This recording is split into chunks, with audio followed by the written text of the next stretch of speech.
I could still hear the beeping of the machines when my son-in-law, Ethan, leaned close, his voice cold as steel. "Give her your kidney, Richard," he said, looking me dead in the eyes. "You owe us that much." His words hit harder than any punch I'd ever taken. My daughter, Lily, lay pale and fragile on the hospital bed, her breath shallow beneath the hum of the ventilator. My heart twisted with fear and guilt. I'd spent my life trying to protect her, and now I was being told I hadn't done enough. The fluorescent lights above flickered, casting a harsh white glare on everything. I nodded without thinking, desperate to save her. "If it'll keep her alive, I'll do it," I whispered. But as they wheeled me toward surgery, something inside me felt wrong. Like I was walking into a trap I didn't understand. As they prepped me for surgery, a nurse asked me to count backward from 10. I tried to steady my breathing, but my mind wouldn't quiet down. Images of Lily as a little girl flashed before me, the way she used to run into my arms when I came home from the plant, her laughter echoing through our small Indiana house. That little girl couldn't hurt me. But the woman she'd become, I wasn't so sure. I felt the sting of the 4 as the anesthetic began to creep into my veins. My body felt heavy, my eyes fluttering. The last thing I saw before darkness closed in was Ethan's face, emotionless, calculating, as if this wasn't about saving anyone at all.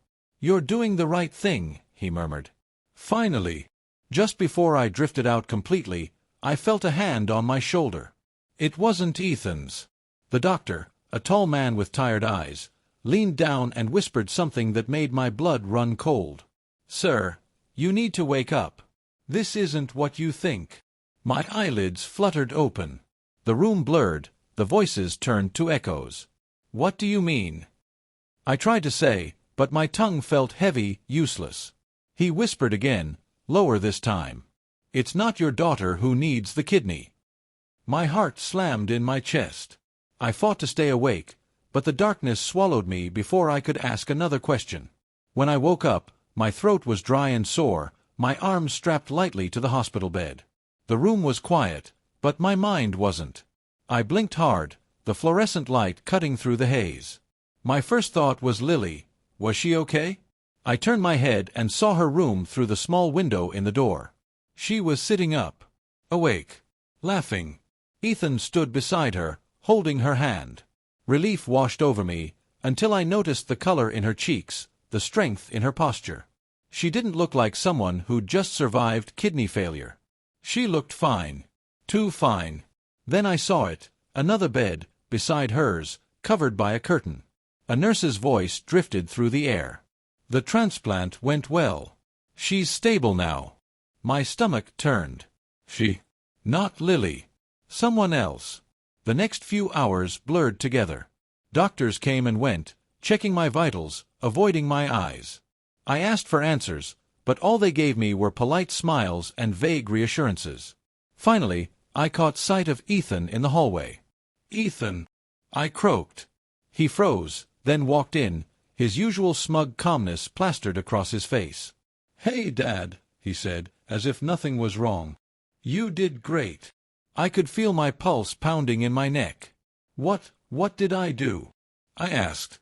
He smirked, glancing toward the room next door. "You saved someone's life."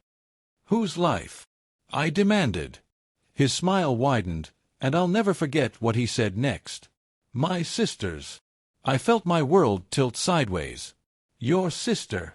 I whispered. "What about Lily?" "You said." Ethan shrugged. "Lily's fine. She just had some minor kidney issues, but she's stable. My sister, though, she's been on the transplant list for years. You were a perfect match." I couldn't breathe. "You tricked me," I rasped. He didn't flinch. "Tricked? No. We just didn't tell you the full story. You wouldn't have agreed otherwise." His words dripped with arrogance, like he'd just pulled off something clever. "You owe our family, Richard," he said quietly. "You've had your time. Now it's about us." I stared at him, my hands trembling. "You used me," I said. "You stole from me." He smiled again. "Oh, come on. You've got one kidney left. You'll live." When I finally saw Lily, she couldn't look me in the eye.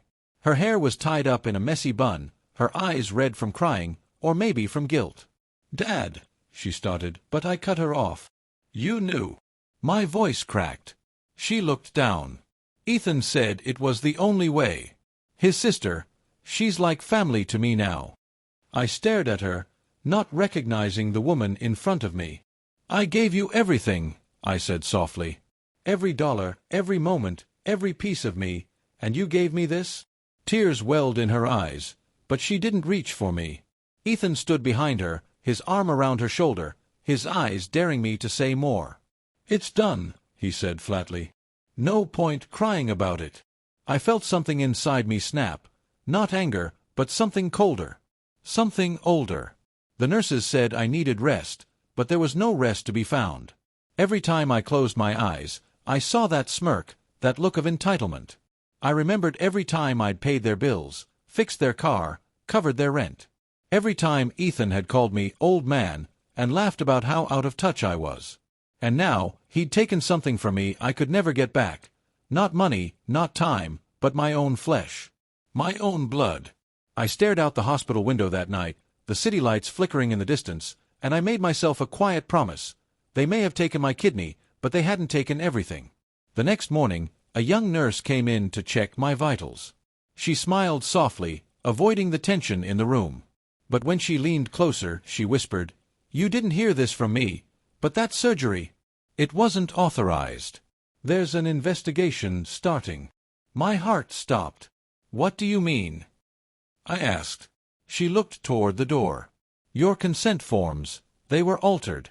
Someone forged your signature for the recipient switch." She glanced nervously at the door again and lowered her voice. "The doctor who operated, he's in trouble. He told the board something didn't feel right." My hands clenched around the bed sheets. Suddenly, the whisper before surgery made sense. "This isn't what you think." When Ethan came to visit again, I pretended to be weak, tired, and confused. I let him talk about Lily's recovery, about how we should all move on, about how family means sacrifice. He had no idea I already knew what he'd done. I smiled faintly, nodding, hiding the storm brewing inside me. "You're right, Ethan," I said softly. "Family does mean sacrifice." He smirked, thinking he'd won. But as he turned to leave, I said, "You've got no idea what you've started." He laughed without looking back. "Relax, old man. You'll forget all about this soon." What he didn't know was that the man he thought he'd outsmarted wasn't the fool he imagined. He'd just made the biggest mistake of his life. Because I wasn't just a tired old man with a pension and a heart full of regret. I was Richard Hale, a man who'd built a business from nothing, survived 2 recessions, and raised a family with his bare hands. And for the first time in my life, I wasn't going to forgive or forget. Ethan thought I was finished. But he had no idea who he was really dealing with. I wasn't always this broken, lying in a hospital bed with tubes running through me. There was a time when my hands were strong and steady, when my back didn't ache from age but from hard work. I spent 42 years in the same steel factory in Hammond, Indiana, Hale Manufacturing. My father started it after the war, and I took it over when he died. We weren't rich, but we were proud. We built bridges, water towers, and the kind of machinery that lasts a lifetime. I used to come home with grease under my nails and the smell of iron on my clothes, and Lily would run to the door shouting, "Daddy's home!" Those were the best years of my life. Back then, I thought love was unbreakable. I thought family meant forever. Lily's mother, Janet, was the kind of woman who could make a house feel alive. She had a laugh that could warm up a room, and a temper that could stop it cold. We were married 40 years before cancer took her from me. I still remember holding her hand that last night in hospice, the way she squeezed my fingers and whispered, "Promise me you'll take care of Lily." I nodded, choking back tears. Always. That promise became the compass for the rest of my life. Every decision, every sacrifice, every dollar I ever spent after that moment, it was all for Lily. I didn't date again. Didn't travel. Didn't retire. My world shrank down to one purpose: keeping my daughter safe. Lily wasn't always easy to protect. She was bright, ambitious, and too trusting for her own good. When she met Ethan, I saw the warning signs right away. He was charming, smooth, The kind of man who knew how to make people like him, especially people with money. He came from nothing, or so he said, and he wore that story like armor. "I just want to build something real," he told me the night we met. But when I asked him what he did for work, he smiled and said, "A bit of everything." That should have been my first clue. Lily was smitten, though, and after losing her mother, I didn't have the heart to stand in her way. I told myself he'd grow up. I was wrong. When they married, I gave them everything, the down payment on their house, the new car, even a stake in the business. I told Ethan it was a chance to prove himself. Instead, he proved something else entirely. Within a year, he'd convinced Lily to sell her shares for convenience, telling her he'd reinvest it for their future. The money vanished within months. I later found out he'd used it to pay off gambling debts. When I confronted him, he just smirked. "You said it was a gift, right? Gifts don't come with strings." Lily defended him, of course. "He's just had bad luck, Dad. You've always told me everyone deserves a second chance." I did say that. I just never thought it would come back to haunt me. I spent the next decade cleaning up after them, paying their bills, fixing their cars, covering their mortgage when Ethan lost his job for the 5th time. Every time I told myself it was the last, and every time Lily would show up crying, saying, "Please, Dad, just one more time," I could never say no. Not to her. Not after that promise to Janet. I started selling off parts of the company to stay afloat. My retirement fund disappeared. My savings evaporated. But whenever I looked at Lily, I saw her mother's eyes, the same soft blue that had once looked at me with pride. I told myself it was worth it. That's what fathers do. They give until there's nothing left. When I finally did retire at 70, the company was gone. Ethan had convinced Lily that selling it to a tech partnership would make us millionaires. It didn't. He took the payout and spent it faster than I could blink. By the time I realized what happened, I was left with nothing but the house Janet and I built together and a pension check that barely covered groceries. But even then, I didn't blame Lily. I blamed myself. I'd made her soft. I'd made her dependent. Every time she stumbled, I was there to catch her. And in doing so, I never let her learn how to stand on her own. That's a father's curse. We love too hard, too blindly. 2 years later, when Lily called crying and said she was sick, I didn't hesitate. "I'll do whatever it takes," I told her. The doctors said she had kidney failure. Ethan did most of the talking that day, explaining the options, the costs, the waiting list. "There's one hope," he said. "A direct transplant. You're a match, Richard." He didn't call me Dad anymore, just Richard. It was subtle, but it told me everything I needed to know. Still, I agreed. I told myself I could live with one kidney, but I couldn't live without my daughter. The next week, they scheduled the surgery. I didn't tell anyone. Not my friends, not my pastor, not even my old foreman, Carl, who'd always told me to watch my back. "People take advantage of good men," Carl used to say. "Don't let kindness make you a fool." But I guess I already was one. Looking back, there were signs that something wasn't right. The hospital paperwork seemed rushed, Ethan handled most of it, and Lily barely spoke during the meetings. She just stared out the window, lost in her own thoughts. The night before the surgery, I sat at my kitchen table staring at a photograph of Janet holding baby Lily in her arms. I whispered to that photo, "I'm keeping my promise, January. I'm saving our girl." I wish I'd known then what was really happening, that my promise was about to be twisted into something cruel and selfish, that the people I loved most were using that promise against me. After the surgery, when I found out the truth, something inside me cracked wide open. But as the nurse's words echoed in my head, the surgery wasn't authorized, another part of me started to wake up. The part I'd buried under years of guilt and sacrifice. Because the truth is, I wasn't some helpless old man. Before I sold the company, I'd made one smart move. I'd quietly transferred a portion of our assets into a trust, one only I controlled. The documents were buried deep, under a false business name, tied to holdings Ethan would never know existed. I'd built that fund for Lily's future. But now it might serve a very different purpose. I looked at my reflection in the hospital window that night, pale, bruised, but alive. I thought about everything I'd given up, every kindness I'd offered that had been thrown back in my face. I realized something I should have understood long ago. Love without respect isn't love. It's servitude.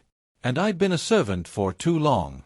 Ethan thought he'd taken everything from me, but he didn't know about the trust, the contacts I still had in the business world, or the lawyer who still owed me a favor. He thought I was old, broken, finished. But he was wrong. Dead wrong. As I drifted off to sleep that night, I made myself another promise, not to Janet this time, but to myself. I wasn't going to beg for their love anymore. I wasn't going to explain, justify, or plead. The next time I saw Ethan, I'd be standing. The next time he looked me in the eyes, he'd see the man he underestimated. Because I may have given away my kidney, but I still had my spine. And soon, he'd learn that the cost of betrayal is far greater than he could ever imagine.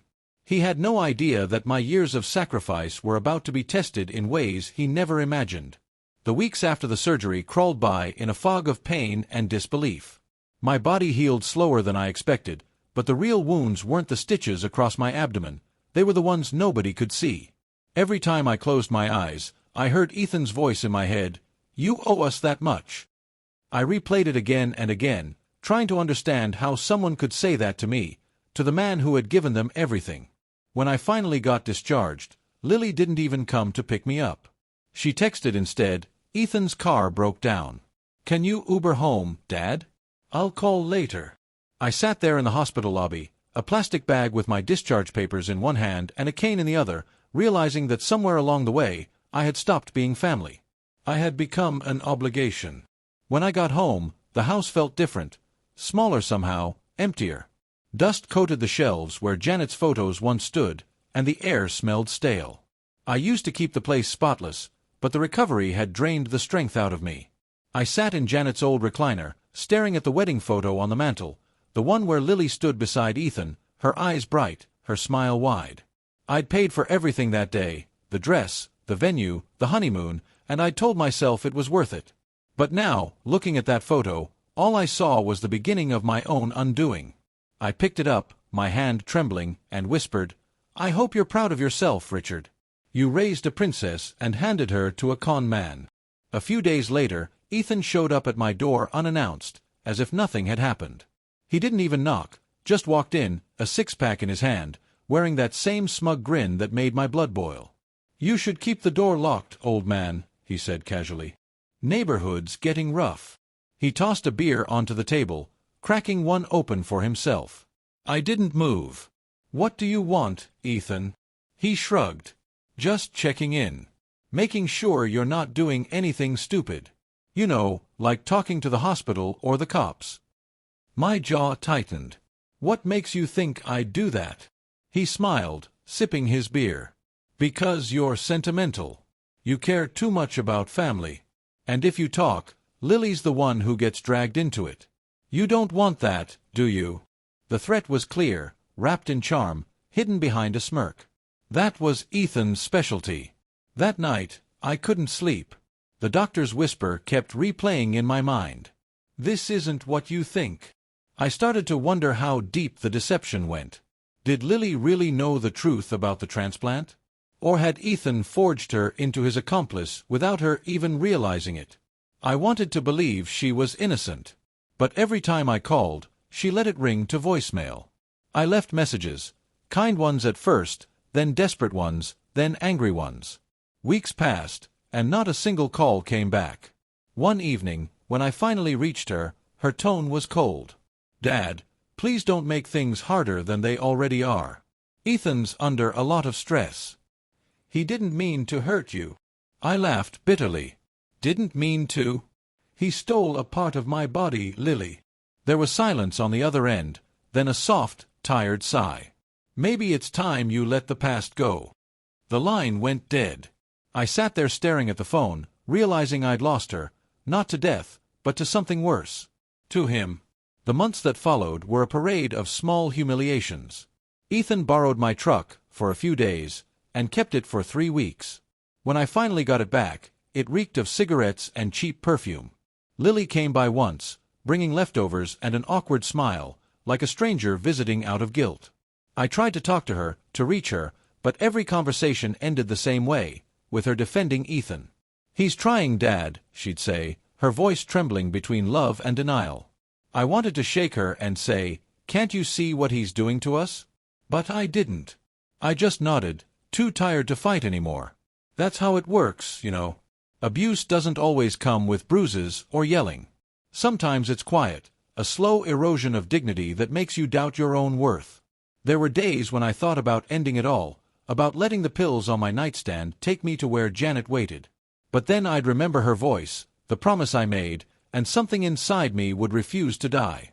I started taking walks around the neighborhood, slow and shaky at first, then longer each day. The air felt different outside, real. People waved, asked how I was doing. I even reconnected with Carl, my old foreman. He'd retired years before, but he still had that sharp look in his eyes. "You look like hell, Rich," he said when we met at the diner. "What happened to you?" I told him everything, the surgery, the lies, the forged papers. He didn't interrupt once. When I finished, he leaned back and whistled low. "That boy's playing you for a fool. And your daughter, she's in deep. But if you've still got that fire in you, I know a way to fight back." Carl introduced me to Maggie, a paralegal who'd worked for a firm that handled medical fraud cases. She was in her 40s, sharp as a tack, and not easily intimidated.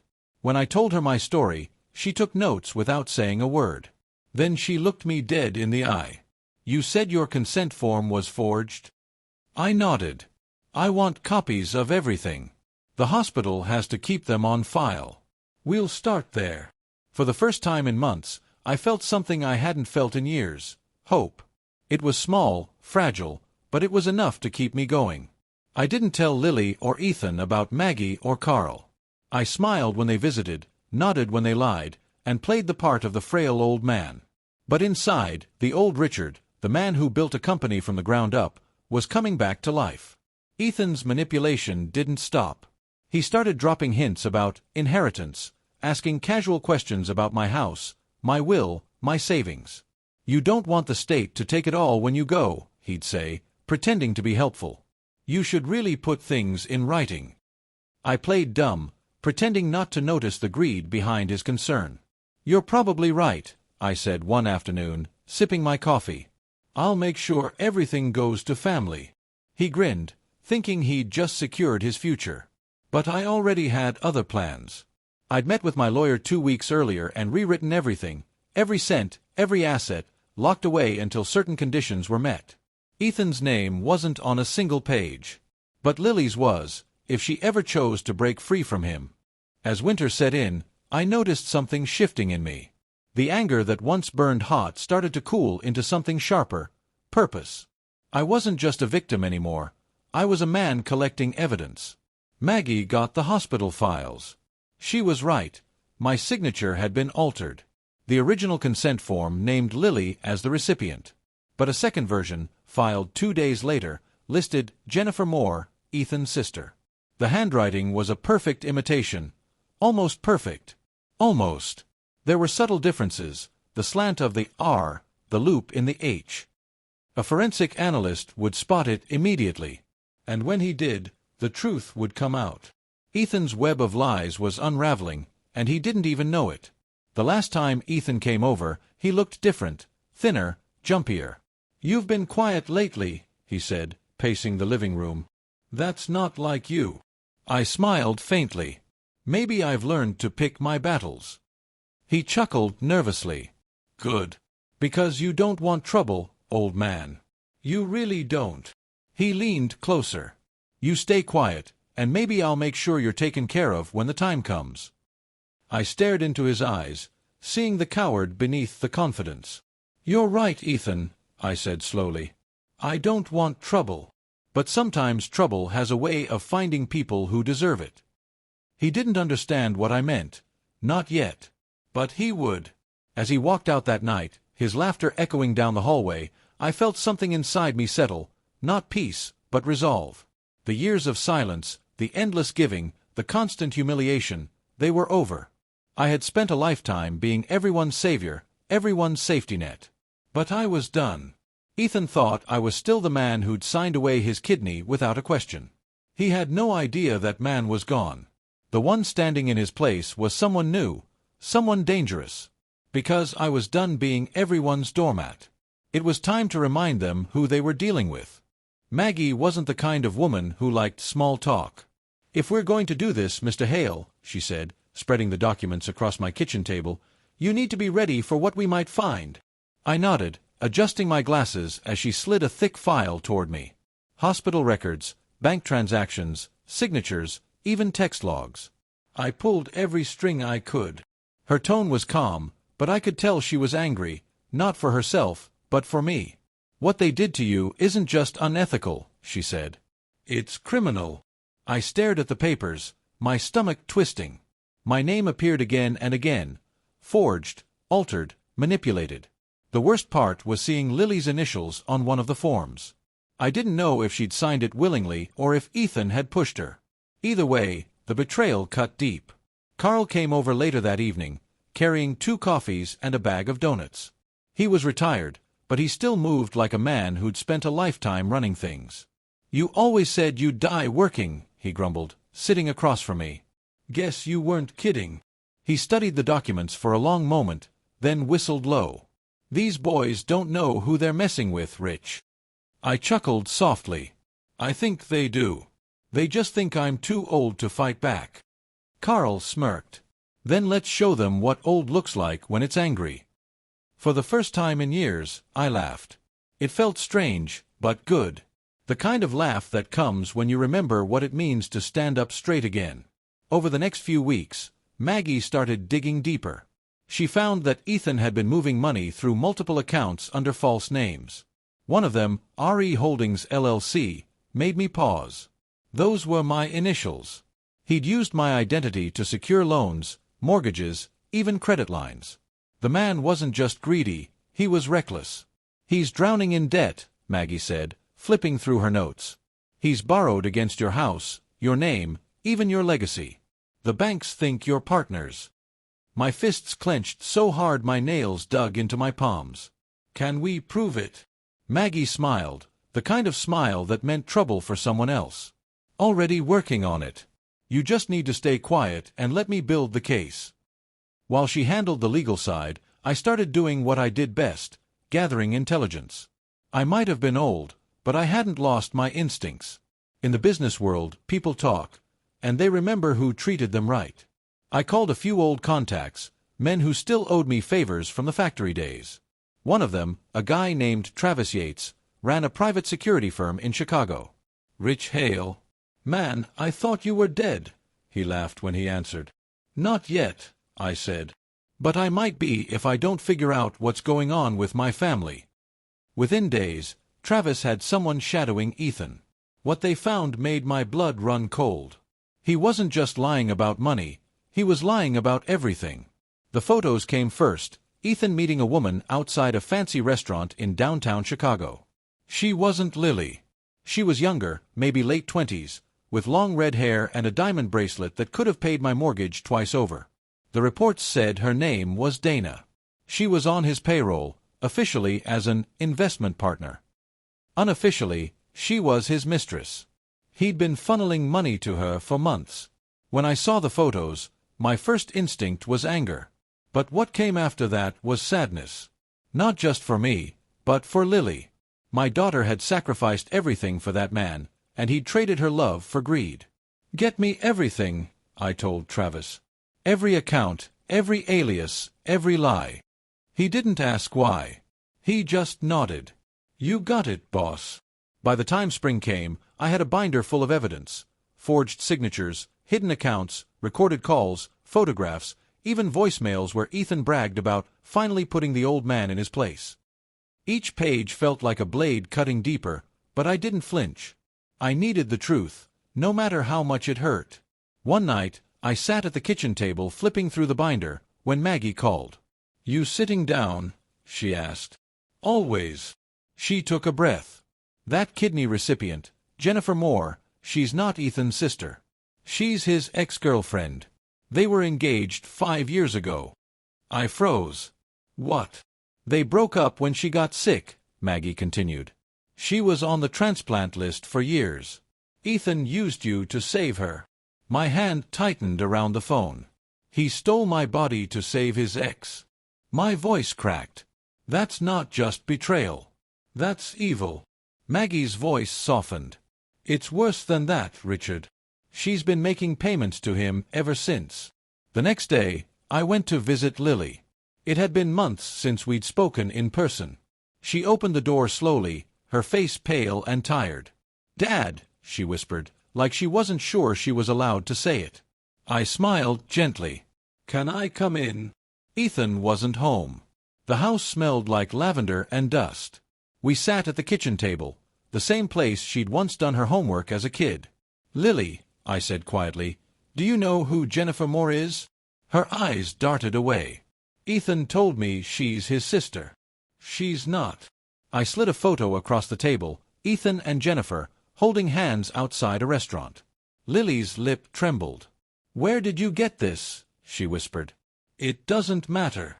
What matters is that he's been lying to you about everything." Tears welled in her eyes.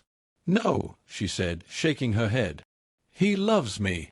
I wanted to believe that too once. "He loves himself," I said softly. "You're just his safety net." Lily broke down that night. She told me everything, the debts, the fights, the manipulation. "He says he'll change," she cried. "Every time he says it." I reached across the table and took her hand. "I used to believe in second chances too, sweetheart. Until I realized some people just see kindness as weakness." She looked at me, eyes red and swollen. "What are you going to do?" I hesitated, then said the truth. "Whatever it takes." For the first time in years, she didn't argue. She just nodded. "I'm scared," she whispered. "So is he," I said. "He just doesn't know it yet." The next week, Maggie called again. "We've got enough to bring him down legally," she said. "Fraud, identity theft, forgery, the list goes on. But if you want this done right, we need to be smart. No confrontation until we're ready." I agreed. But deep down, I knew something Maggie didn't. I wasn't just after justice. I was after understanding. I needed Ethan to know what he'd taken from me, and what it was going to cost him. I wasn't the kind of man who believed in revenge, but this wasn't revenge. This was balance. As I stood by the window that night, watching the streetlights flicker, I thought about Janet again. Her laughter, her faith in me, her belief that goodness always wins. I still wanted to believe that. But sometimes goodness needs a push. Sometimes justice wears a meaner face. I wasn't proud of what I was planning, but it had to be done. Ethan had built his life on lies. I was going to use those lies to bury him. Armed with this information, I was ready to teach everyone a lesson they'd never forget. I learned long ago that patience was a weapon. In business, you wait for the other man to blink, and he always does. I'd spent weeks watching Ethan, letting Maggie build the legal backbone and Travis stitch together the dirty threads of his life. Now it was time to arrange the pieces so the dominoes would fall exactly where I wanted them to. I wasn't interested in spectacle for spectacle's sake. I wanted precise consequences. I wanted the truth to land on him in a way that hurt where most liars are softest: his pride, his money, and the face he showed to the world. I folded my hospital blanket tight around my knees, feeling the familiar hum of resolve. This was not cruelty. It was accounting. First, I tightened the lock on the little trust account I'd set up years ago, the one Ethan never knew existed. It looked like a modest retirement fund on paper, something to make anyone comfortable, but under the surface it was a legal mechanism.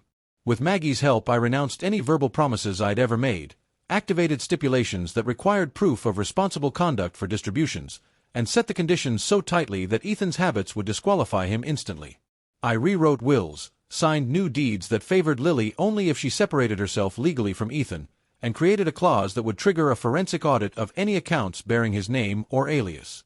The trust was a mousetrap. He'd been nibbling at the edges for years. Now he would step in.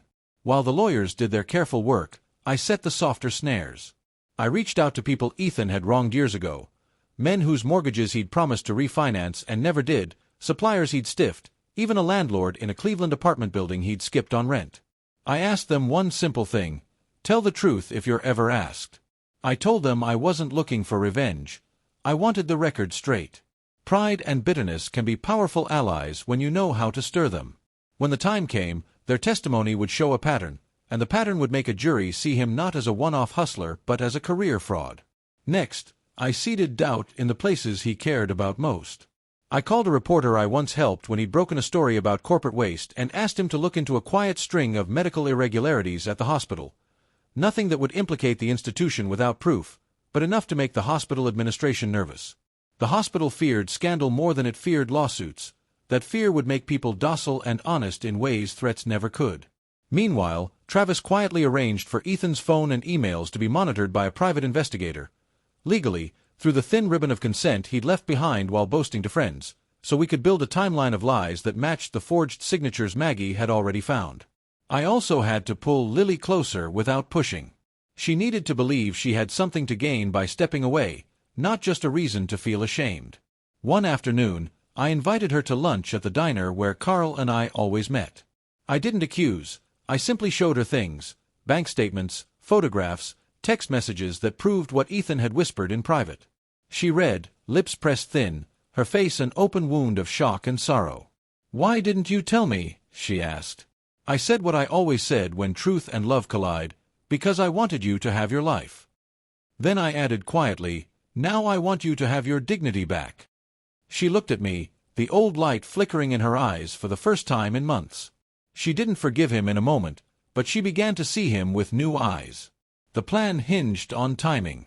I scheduled meetings, staggered announcements, and arranged for various parties to converge at a town hall-style hearing I'd quietly asked the local council to hold about predatory lending in small businesses. It was the kind of civic forum that draws good people and nosy neighbors, people who either remember your name or want to see justice done. On that same day, Maggie planned to file the formal complaint about the forged consent forms, and Travis scheduled a discreet transfer block with the bank on the accounts showing Ethan's fraudulent loans. I wanted the world to watch a respectable man unravel while the community listened and the paper recorded every moment. I'll admit, a part of me felt like a thief. I was taking what had once been simple and turning it into a hunt. But then I thought about the nights Lily cried on our porch, about Janet's gentle demand that I protect our child, and the shape of that promise hardened into purpose. There was a strategic mercy in my methods. I made sure Jennifer Moore, the woman who'd received my kidney, was treated fairly in the filings. She was sick and scared and needed compassion.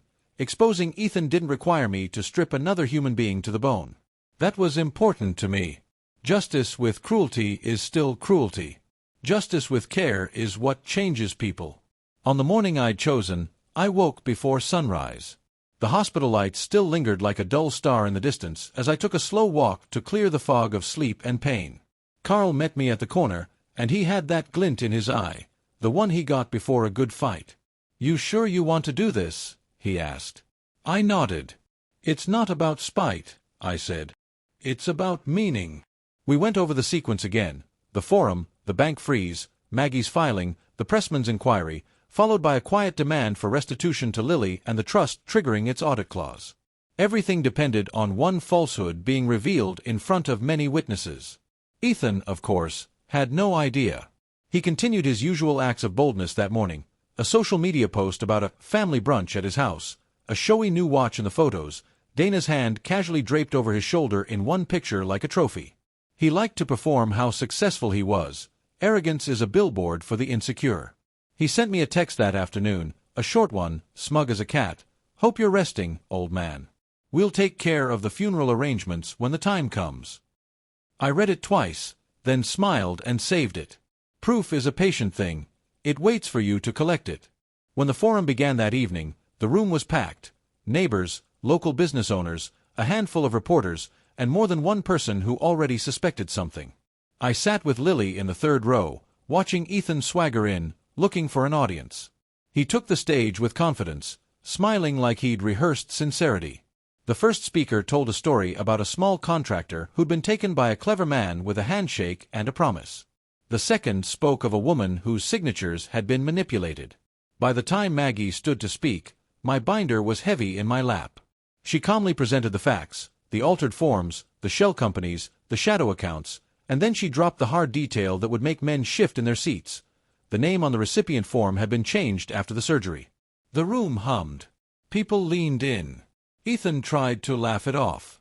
He stood, voice smooth and practiced, and told a story of sacrifice and family, of how he'd been trying to hold things together. He looked at me then, eyes searching for the easy victory, the pity that had sustained him for years. Instead, he found silence. Then, from the back of the room, a man stood and said, "You took advantage of a man who loved too much." Others followed. Testimonies matched our evidence. The bank called in the middle of the forum to confirm a freeze on accounts linked to RE Holdings LLC. The hospital administrator, uncomfortable and pale, said they had opened an internal review. The whispers swelled into a roar. And through it all, Ethan's face changed, curiosity curdling into fear. The next day would change everything. Ethan was about to learn the most expensive lesson of their life. The next morning, sunlight hit my kitchen table like a spotlight. The binder of evidence lay open, pages fluttering slightly in the draft from the window. The town was already buzzing. I could feel it. What had happened at the forum last night spread faster than gossip at a church picnic.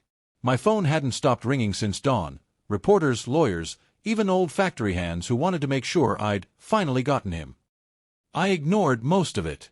Today wasn't about applause. Today was about truth landing exactly where it needed to, right in front of Ethan. By 10 o'clock, Maggie called. "He's on his way to your house," she said. "He's angry, but he's scared too." I took a slow sip of my coffee and smiled faintly. "Good," I said. "Fear makes men honest." Carl was already sitting on the porch, a mug of black coffee in his hand, watching the road like a sentry. "You sure you want to be alone with him?" he asked. "Yeah," I said quietly. "He needs to see me as I am, not as he remembers."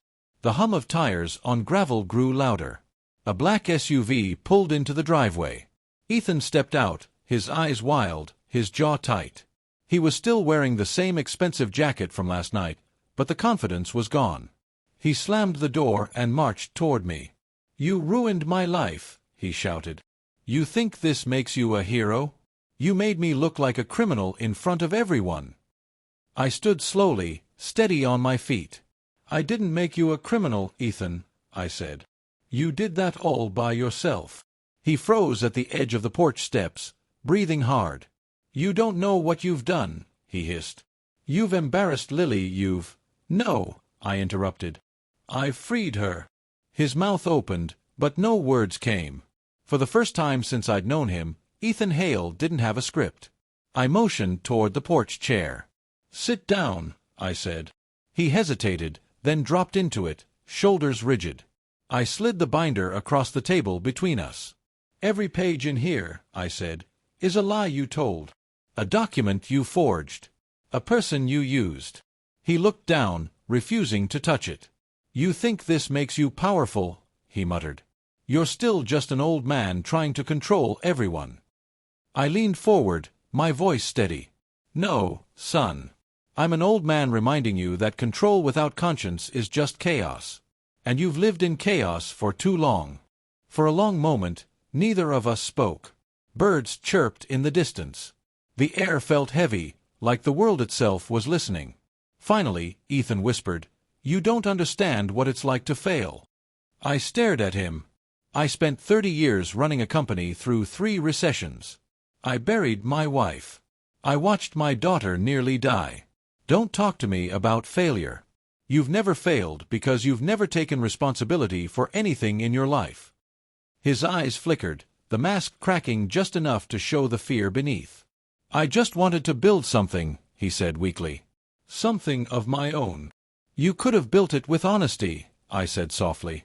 "Instead, you built it on my back." I opened the binder and flipped to a photo, him and Jennifer outside the hospital. "Was this part of your empire too?" His face drained of color. "She was dying," he said quietly. "I thought if I saved her, maybe—" he trailed off. "Maybe you'd finally be worth something?" I asked. He looked away. For the first time, he didn't answer. That silence was all the confession I needed. I stood up slowly and handed him an envelope. Inside is a copy of the transfer documents and the signed legal notice Maggie filed this morning, I said. The banks will be reclaiming every cent tied to the fraudulent accounts. The trust has been locked. You have no access to my estate, to Lily's inheritance, or to anything under my name. He tore open the envelope, scanning the papers, his breathing quickening.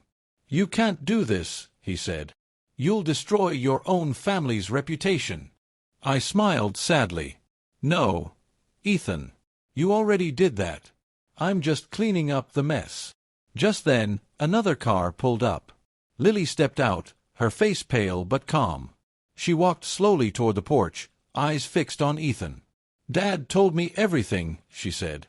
Her voice trembled, but she didn't falter. Is it true? About Jennifer?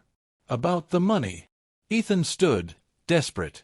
Lily, please, I did it for us. For our future. She shook her head. Our future, she whispered. You sold my father's name. You used his body. Her voice cracked, but she kept her chin high. I can't do this anymore. Ethan reached for her hand, but she stepped back. Lily, don't, I warned. Let him stand on his own.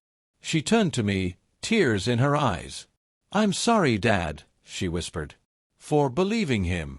For not seeing what you saw. I shook my head. You have nothing to be sorry for, I said softly. Love makes fools of the best of us. Ethan's shoulders slumped, the fight draining out of him. So what now? He muttered. You gonna have me arrested? I looked at him for a long time before answering. Not today, I said. I want you to live long enough to see what honesty looks like. You'll find out it's heavier than money, but it's worth more. He laughed bitterly. You think this makes you better than me? I sighed. No, I said quietly. It just makes me free. He stared at me, eyes hollow. Then he turned and walked down the steps, his boots crunching against the gravel. For a moment, I felt a flicker of pity, the kind a father feels when he realizes the boy he tried to save has chosen his own destruction. But pity was a luxury I couldn't afford anymore. Some lessons only sink in when everything else is stripped away. Carl came out as the SUV disappeared down the road. Well, he said, that's that. I watched the dust settle behind Ethan's car. No, I said. That's just the beginning. I could feel it, the weight lifting, the quiet space inside me where rage used to live. I wasn't sure what would come next. Forgiveness, maybe, or something close to it. But I knew one thing for certain. I had taken my name back. I had taken my life back. And for the first time in years, I wasn't afraid of the truth anymore. But this was only the beginning. I had years of disrespect to address. The world has a strange way of correcting itself when truth finally surfaces. In the weeks that followed the confrontation, the ripples of what happened spread further than I'd imagined. People I hadn't heard from in years reached out. Old co-workers, neighbors, even Janet's sister from Oregon, all saying the same thing. We always knew you were the good one, Richard. It was nice to hear, sure, but the praise didn't soothe me. I wasn't looking for sympathy. I was looking for balance. The truth hadn't finished its work yet, not until everyone who'd helped Ethan's schemes faced what they'd done.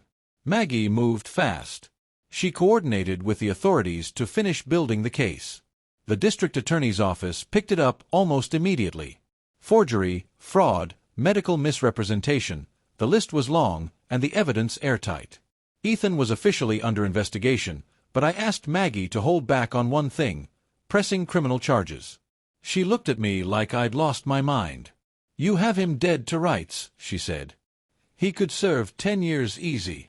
I leaned back in my chair and shook my head. Let him keep his freedom, I said. It'll torment him more when the world knows who he is, but he can't escape it. Maggie smiled faintly. You're colder than I thought. I sighed. No. Just tired of fire. Lily filed for divorce 2 days later. She called me after signing the papers, her voice small but steady. I thought it would break me, she said. But it didn't. I told her the truth. That's what survival feels like at first. It stings, then it steadies you. She cried softly, but there was strength in it this time. She'd found a part of herself Ethan had tried to bury, her self-respect. She moved into my house for a while, sleeping in her old room with its faded posters and wooden dresser. At night, I'd hear her crying sometimes, but by morning, she'd be making coffee and humming. Healing is noisy before it's peaceful. News of Ethan's downfall made the local papers. Businessman under investigation for medical fraud, the headline read. His face was there, right under the banner. When I saw it, I didn't feel triumphant. I just felt done. The article mentioned me briefly, retired factory owner Richard Hale, and described how the victim's generosity had been exploited.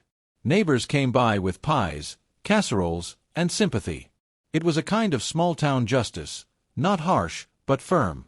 The community that once pitied me now respected me again. Respect feels different when you've had to fight to earn it back. Ethan's world collapsed quietly.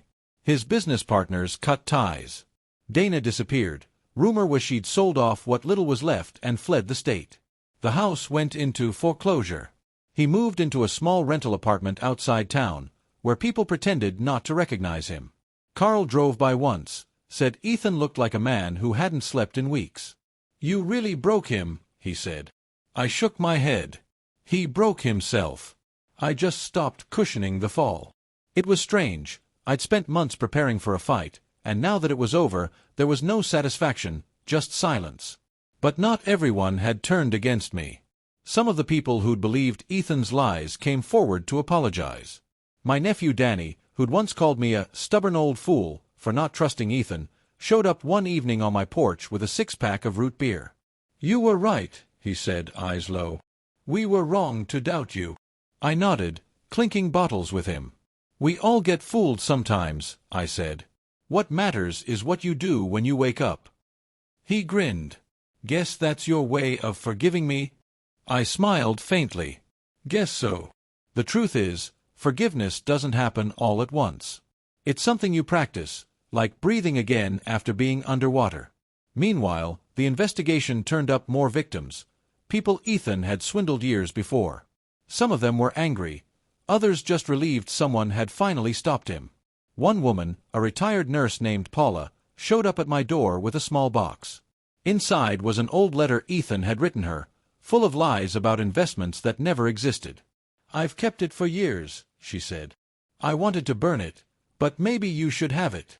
I took it carefully, realizing that even strangers had been carrying pieces of his deceit all this time. Sometimes the weight of one man's sin gets spread so thin that no one realizes they're all carrying a part of it.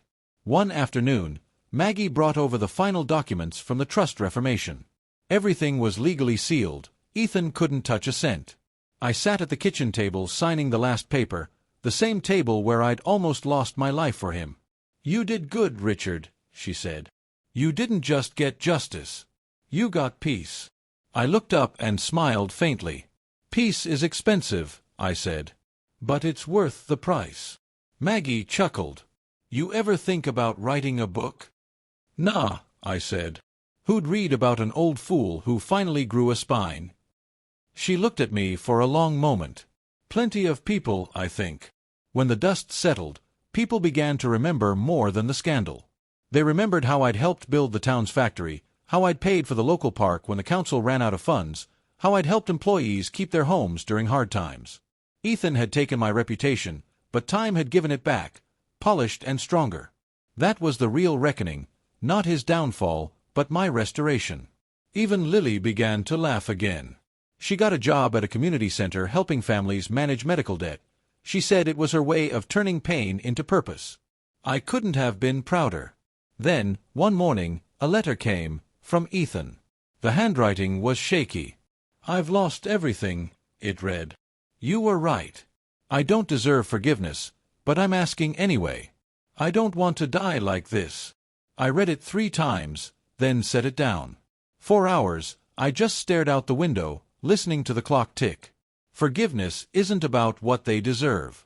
It's about what you need to let go of. So I wrote back, "You were a fool.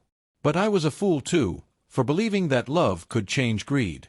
I forgive you, not because you earned it, but because I don't want to carry your sin any longer." I mailed it without a return address. Some weights aren't meant to come back. When I went to bed that night, I thought of Janet. I imagined her smiling, the way she used to when something in her garden finally bloomed after a long winter. Maybe that's what forgiveness really is, something fragile that still grows in broken soil. As the moonlight spilled across my room, I realized that every storm I'd been through had led me here, to peace, to truth, and to the quiet dignity of a man who finally remembered his worth. As the dust settled, everyone realized that Richard Hale had taught them the most important lesson of their lives. Spring came early that year. The snow melted fast, leaving the grass damp and bright like new life was trying to break through the dirt. I stood on my porch that morning, coffee steaming in my hands, watching the light spill across the quiet street. It had been almost 6 months since the forum, since the truth came out, since Ethan's world, and mine, finally stopped spinning. The air smelled different now. Clean. Honest. Peaceful. For the first time in years, I didn't wake up thinking about what I'd lost. I woke up grateful for what was left. Lily had moved into a small house just a few blocks away. She came by every Sunday for breakfast, always bringing a pie or some flowers. I'd make coffee, she'd hum along to the radio, and the house that once felt haunted by betrayal now felt alive again. "You look good, Dad," she said one morning, flipping pancakes. "You finally put some weight back on." I laughed. Guess stress wasn't much of a diet plan. She smiled and reached over to squeeze my hand. "You saved me," she said softly. I looked at her, the woman she'd become, stronger, wiser, her eyes bright with her mother's same quiet fire. "No," I said. "You saved yourself. I just stood beside you long enough for you to remember who you were." Ethan never returned to town. Last I heard, he'd moved out west, doing odd jobs, trying to rebuild whatever life he could salvage. The DA had agreed not to press charges as long as he paid restitution to the victims and stayed out of trouble. Maggie said he was cooperating. I believed her. I wanted to. Some men only learn through loss. I didn't hate him anymore. Hate's a heavy coat, it keeps you warm for a while, but you can't move forward wearing it forever. When I thought of Ethan now, I felt something closer to pity. Maybe one day he'd find a piece of the truth we'd all bled for. Maybe not. Either way, that wasn't my burden anymore. Maggie stopped by often, still carrying too many files even when she promised to take a day off. She'd become something like family.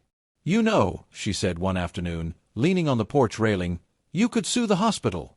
Win big, too." I chuckled. "I don't need more money. I just need better mornings." She smiled. "You've got those now." I nodded, watching Lily play with her dog in the yard. "Yeah," I said softly. "I finally do." Maggie gave me a look, half respect, half curiosity. "What will you do next?" I shrugged. "Maybe fix up the old workshop. Maybe teach kids how to build something real again. Wood doesn't lie. People could use a reminder of that." She laughed. "You're something else, Richard Hale." I grinned. "So they tell me." Carl, bless him, never stopped checking in.